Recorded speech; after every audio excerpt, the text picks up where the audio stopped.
Ayuno de Daniel. Fue difícil para mí cuando me diagnosticaron con cáncer de seno. Tengo una hija que es incapacitada y para mí fue difícil cuando me diagnosticaron con cáncer porque preguntaba quién iba a poder atenderla. Fue una lucha muy difícil.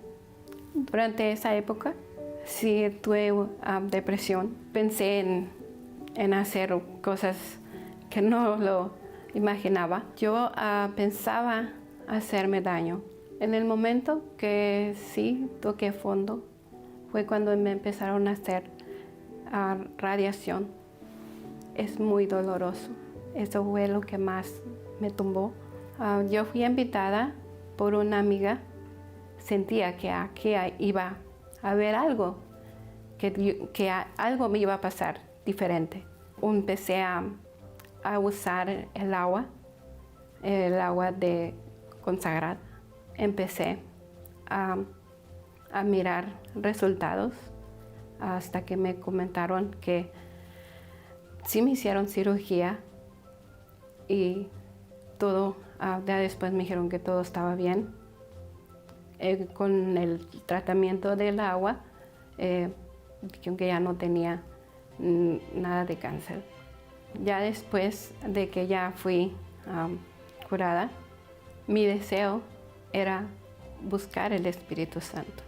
Me habían dicho que iba a hacer un ayuno de Daniel y me puse en sacrificio, oraba a las 12, leía la Biblia. A las 3 de la mañana, yo empecé a sacrificar para yo poder sacrificar para el ayuno de Daniel. Dejé de ver las redes sociales ya después que terminó el ayuno de Daniel y que recibí el Espíritu Santo. Fue un gozo maravilloso.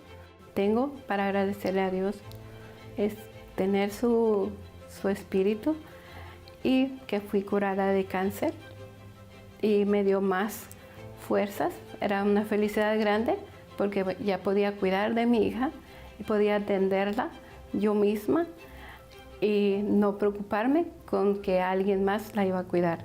Es como si me hubiera regresado la vida más y con más fuerzas.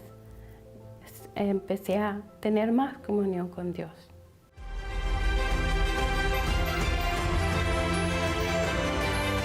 Ayuno de Daniel.